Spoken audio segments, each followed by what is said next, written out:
Hello and welcome to this week's BizSmart Lunch and Learn webinar. Our weekly webinars are aimed to provide advice and share knowledge amongst business owners on key business topics and specialist areas. This is part of our service to our Smart Room members, and if you are not already a member or a BizSmart client and would like to access the archive of webinars, then please visit our website biz-smart.co.uk and go to the Smart Room page. Our host joining me today is BizSmart Select member Les Guttrich from 101 System Works. But before we start today's webinar, can I ask you all to use the question mark function on your screen to post any questions that you may have for Les, and he will do his best to answer them all at the end of the session. Thank you, Les. Over to you. Afternoon, everybody, and welcome to this VLOOKUP session, and not only VLOOKUP but other functions that I found that business users need. First of all, a bit about me. It's what the screen says, really. I do dazzling databases, etc. At the moment I'm doing a lot of spreadsheets for people, particularly the flashy kind with lots of macros going on. But I love Excel, and I hope that sort of passes over to you. So today's webinar, it's called Take a VLOOK at This and Useful Excel Functions to Aid Your Work. And first of all, what are you in for? Well, I'm going to look in detail at these functions that are coming up on the screen, and hope we get through this in 30 minutes, and we'll find out at the moment. So the first thing is VLOOKUP. People do find VLOOKUP a bit tricky to use. So I usually say to people, when you're using VLOOKUP, you need to know that it's a bit like saying an insurance agent saying to you, how old are you? And when you tell him, he looks it up in a table and then tells you, oh, your insurance premium is going to cost you this. And then when you've picked yourself up off the floor, you sort of say, okay.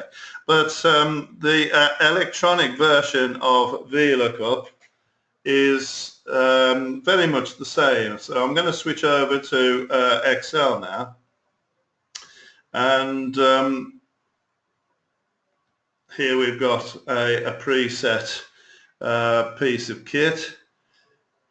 And what's it going to do? What are we trying to do on this one? Well, these people here, employees, they've made that much money in over the quarter from April to June, and we need to decide, looking at the table over here, how much bonus they're going to deserve. So if we look at this first person, let's just think about really and truly what they do deserve, sort of in our heads, before we actually do it in Excel. So 7,100 down here, 7,100 is actually in between those two figures, but business being business, we try and give them as little as possible or try and save money. So what we'd say there in that case is that they actually deserve £600 bonus.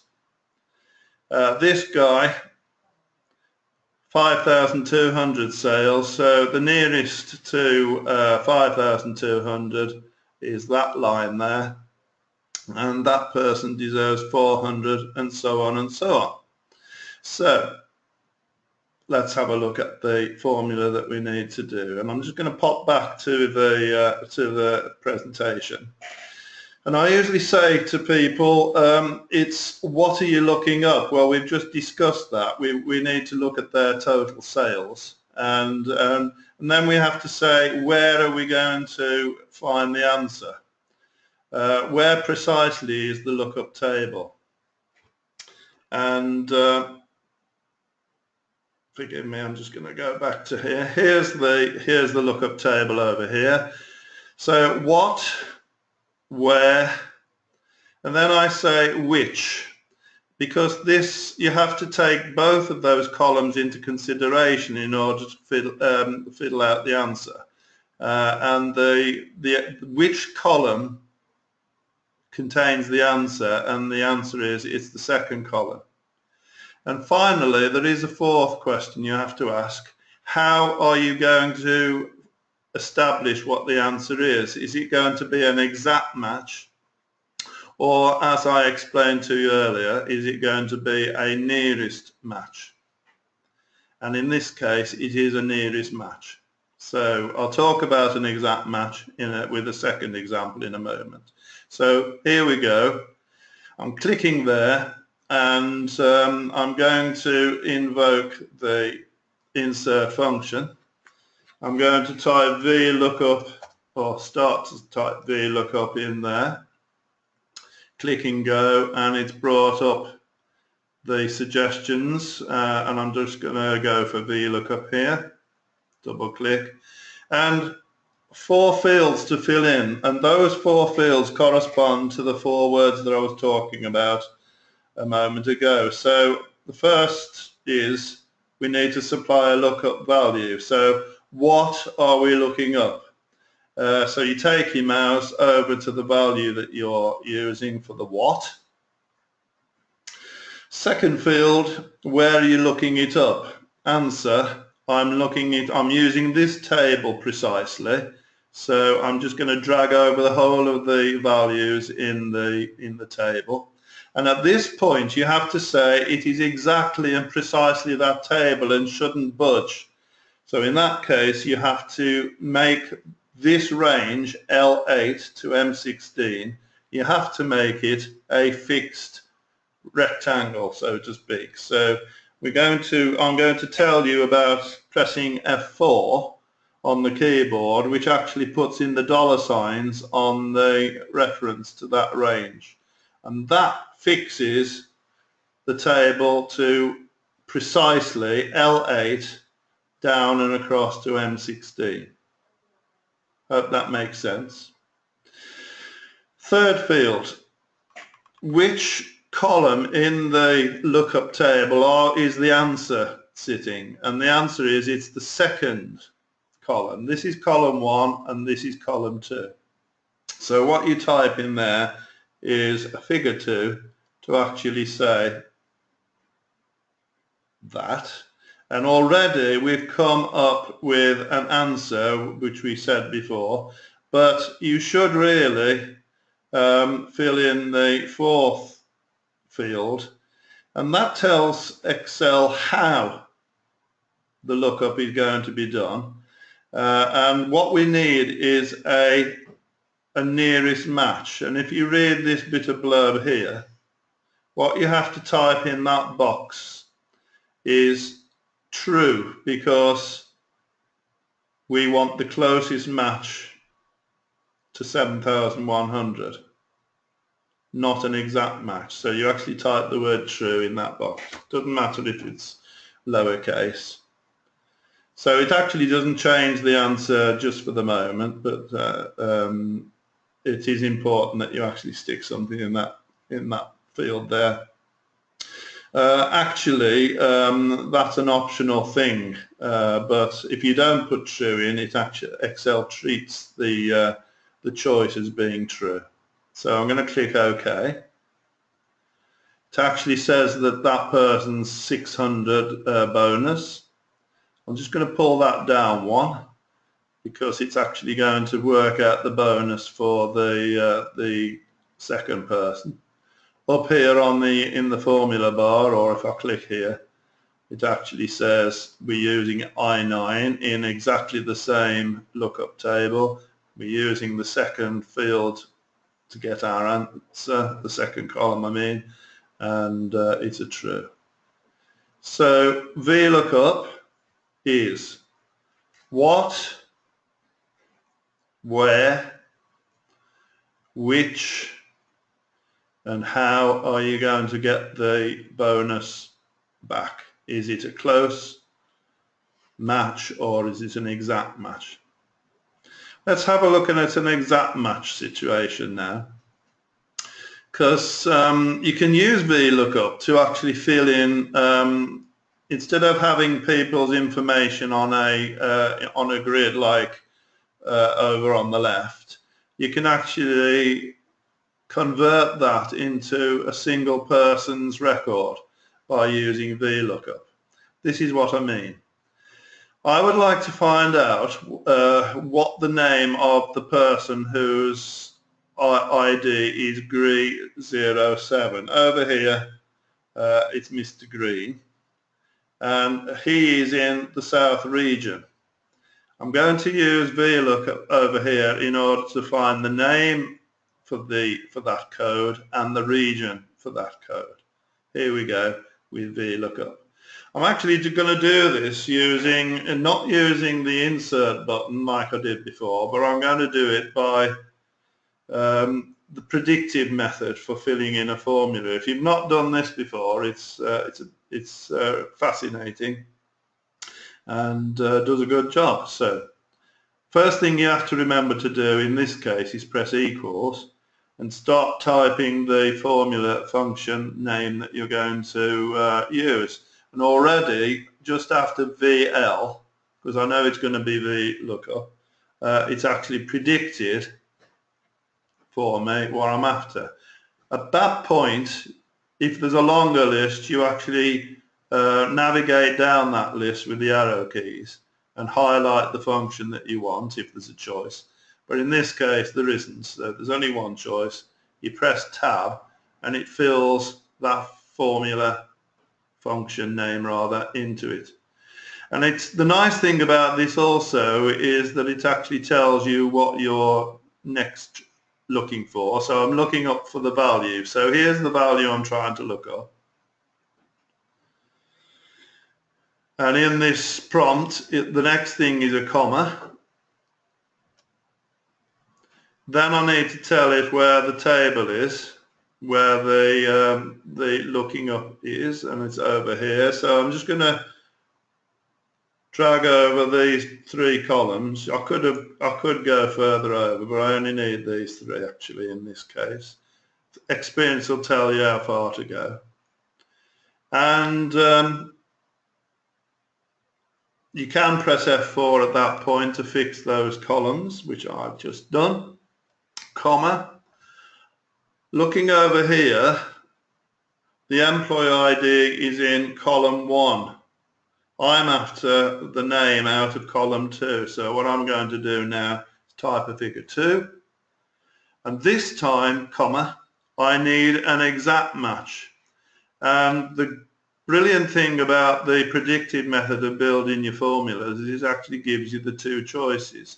So if it's an exact match, you have to use the word false. So I'm clicking that and I'm pressing tab. It puts it in. I'm closing the bracket and it's found that his name is Green. How brilliant is that? I'm going to do that again in order to find Green's region. So equals VL, tab to select it. What am I looking up? Comma. Where am I looking it up? I'm looking it up over here. I'm going to press F4 to make it fixed. Comma. This time, if I think about it, the region is in the third column, the third field. So I'm going to type a figure 3, comma. Lastly, I need an exact match. So I'm picking false, closing the bracket. Sorry, I need to tab to pick it. Then I'm closing the bracket. Press enter and it'll actually put the word south in. Now, if I wanted to, I could put a different person's employee ID in there. So I'm just going to copy that and paste special that values into there.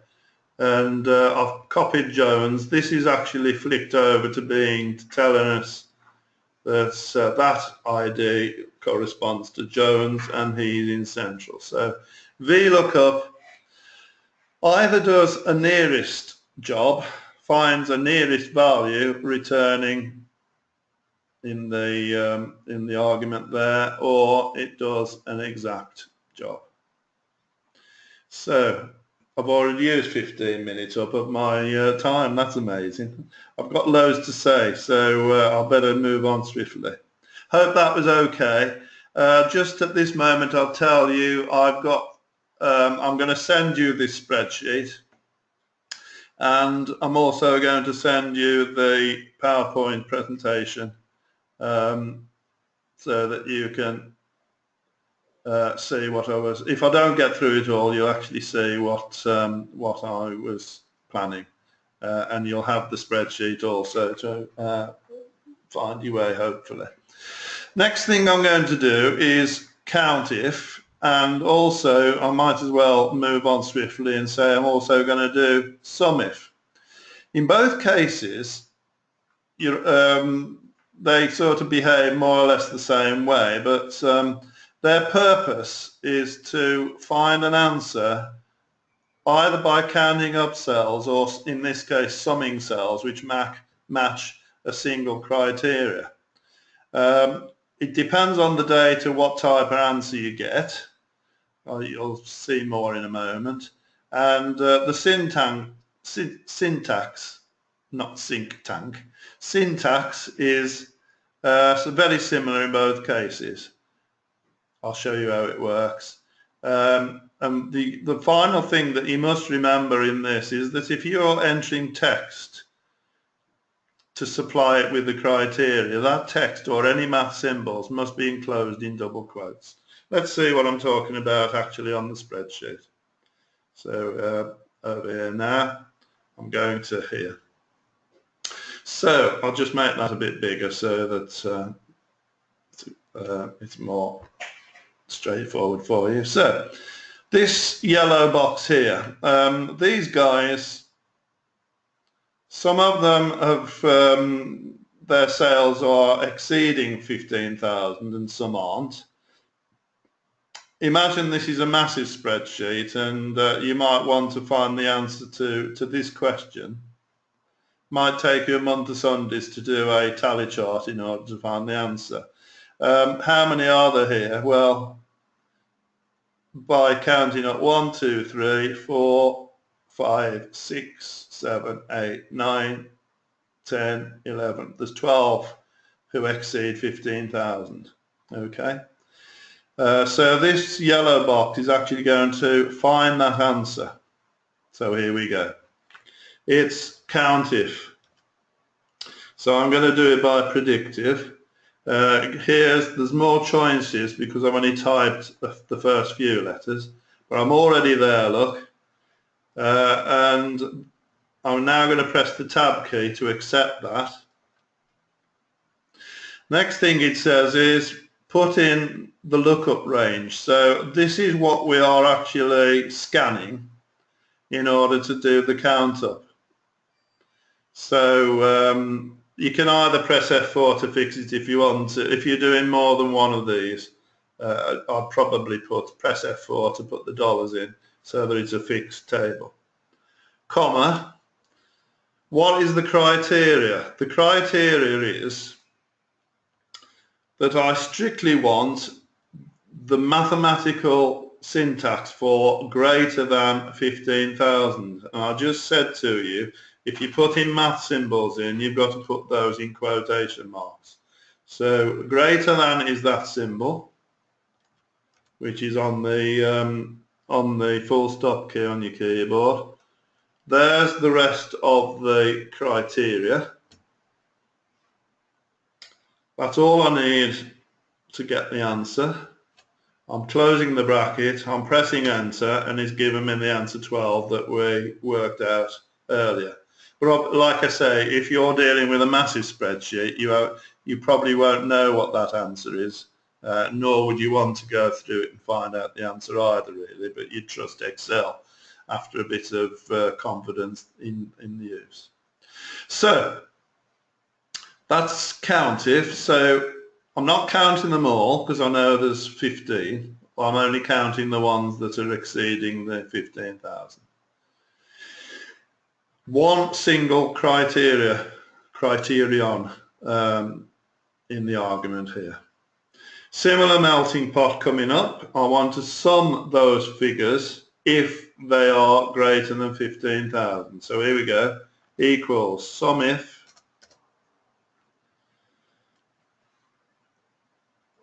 tab.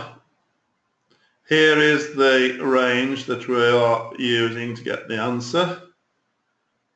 Pressing F4 to make it fixed, comma. What is the criteria again? Well, the criteria is the same as before. I actually want to know what the total is for all those members that are greater than 15,000. So here we go. Oh, column's not big enough, so let's just widen it. Apparently it's 255,912, which makes sense because there's 12 of them. They were all about around, well, some of them are over 20,000, but they're all on average about 20,000. So 12 lots of 20,000 is about 240,000. So it seems as though I'm on target with my right answer.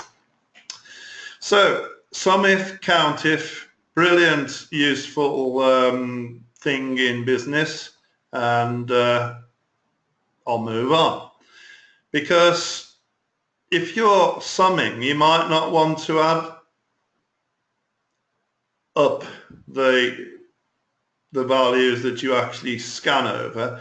Maybe you want to use one column to set up your criteria, but do the maths on the other column. So this is what I mean in that case. So I'm going to start this again by using the predictive method. I've come down the column of suggestions with the arrow. I'm tabbing.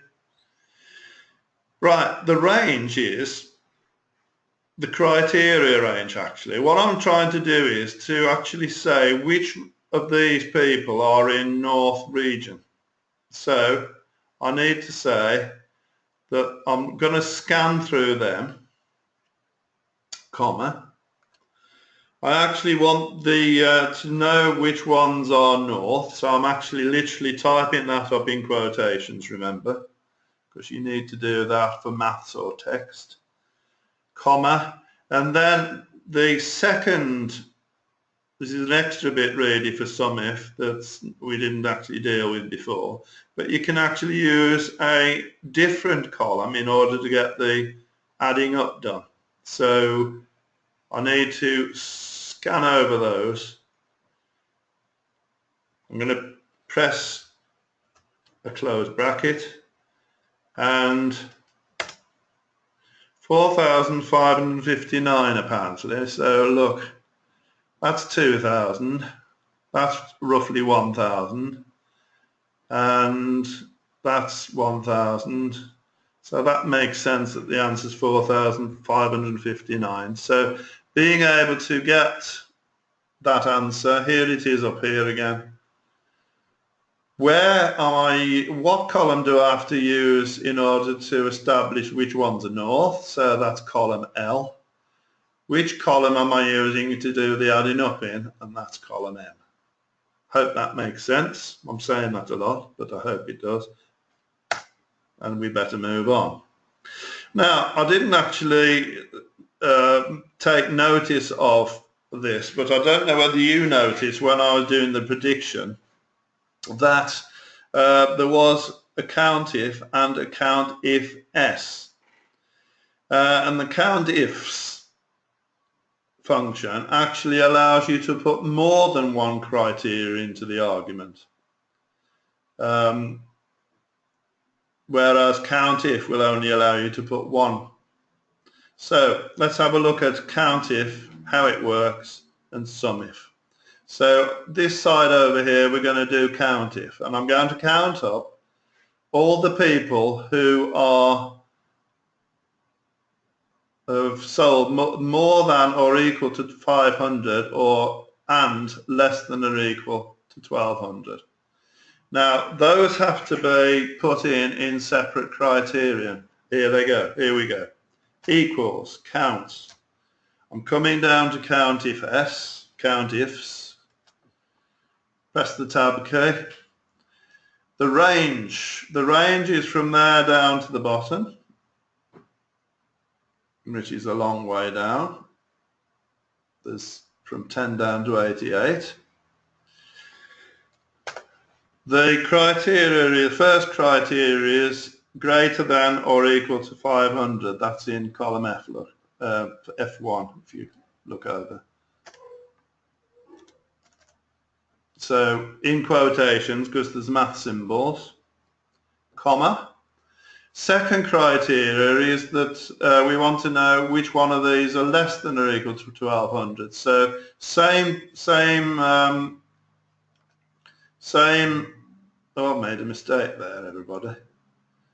I'll have to go back to correct the first one because it's not H10, it's H6. Well, there you go. Can't all be perfect. But anyway, here we go. So it's H6 to H88, and the criteria to go with the second one is less than or equal to 1200. Closing the bracket. I better go back to this and compensate because it's not H10,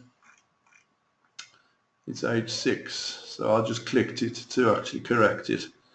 If I press enter, it says there are 58 in there, but I'm certainly not going to go down and count them all up, so I'm going to trust that I've done this correctly.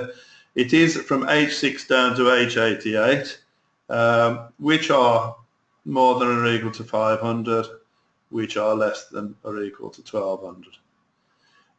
How many are central and HR? So here we go. I'm going to count if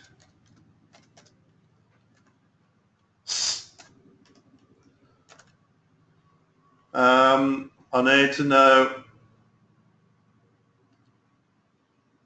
which of these are central.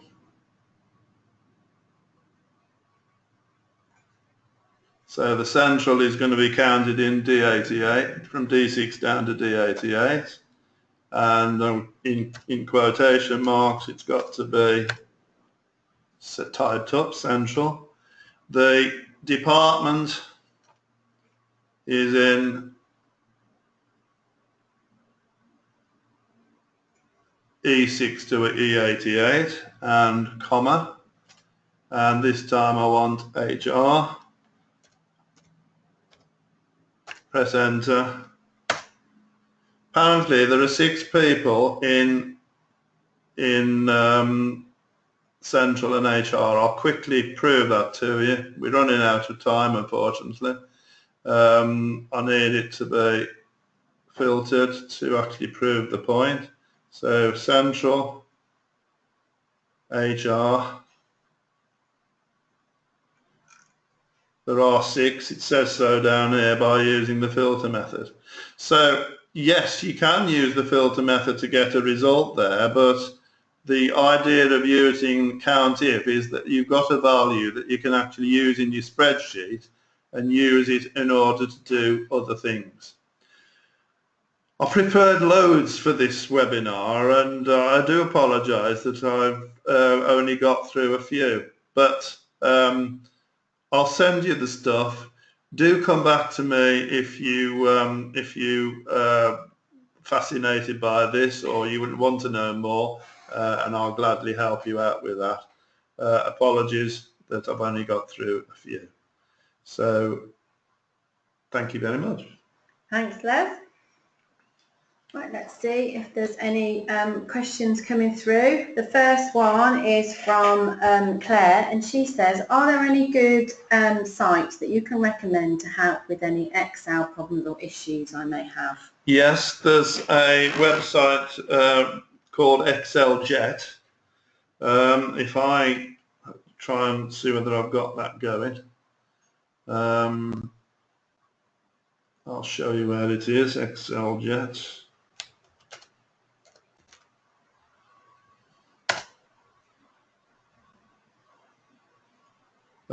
This bloke called Dave Bruns is really good.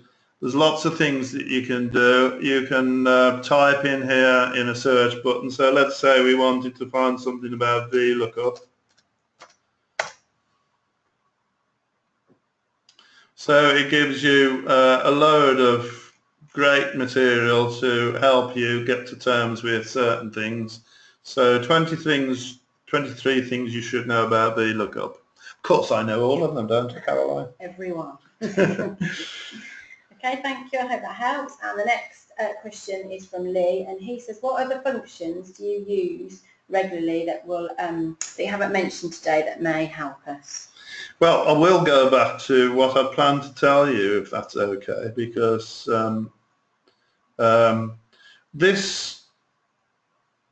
this formula here, it's index match. It's actually a brilliant, for the uninitiated, it's a brilliant and a much better way of doing a VLOOKUP. It is a bit cumbersome to start off with until you get used to it. I haven't got time to explain how it works, but yeah, there's loads and loads of benefit from using index match. There's something called an array function. I'll talk about that another time maybe. But what an array function does is it multiplies that column by that column and gets the answer for quantity times unit cost in one go. Basically, you have to use a special keyboard press though to actually put the formula in. Rather than just press enter, you have to press Control Shift and enter. I call it CSE for obvious reasons, so I'm doing my CSEs again. That takes me back. Okay.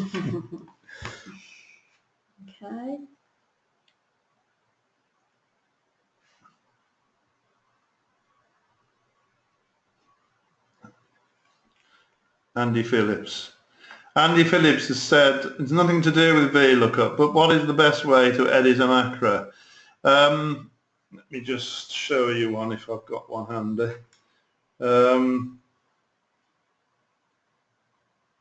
I've got some buttons here with the macros running from them.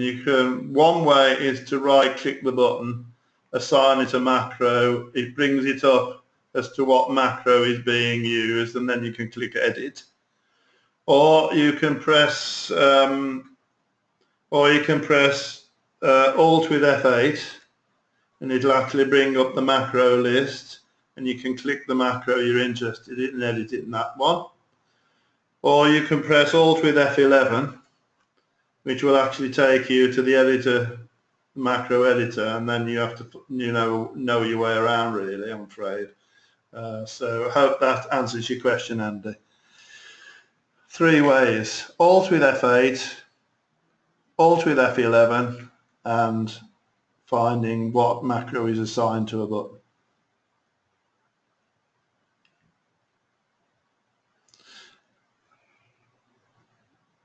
Okay, lovely. Yeah. So, yeah, we're going to go on. Hang on.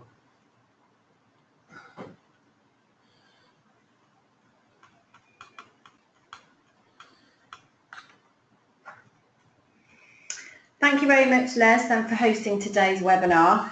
I will be sending out a copy of Les's presentation and all his extras out to you very shortly. But before we close, just a quick reminder that this webinar is part of our service to our Smart Room members. And if you're not already a member or a BizSmart client and would like to access our archive of webinars, then please visit our website, biz-smart.co.uk, and go to the Smart Room page.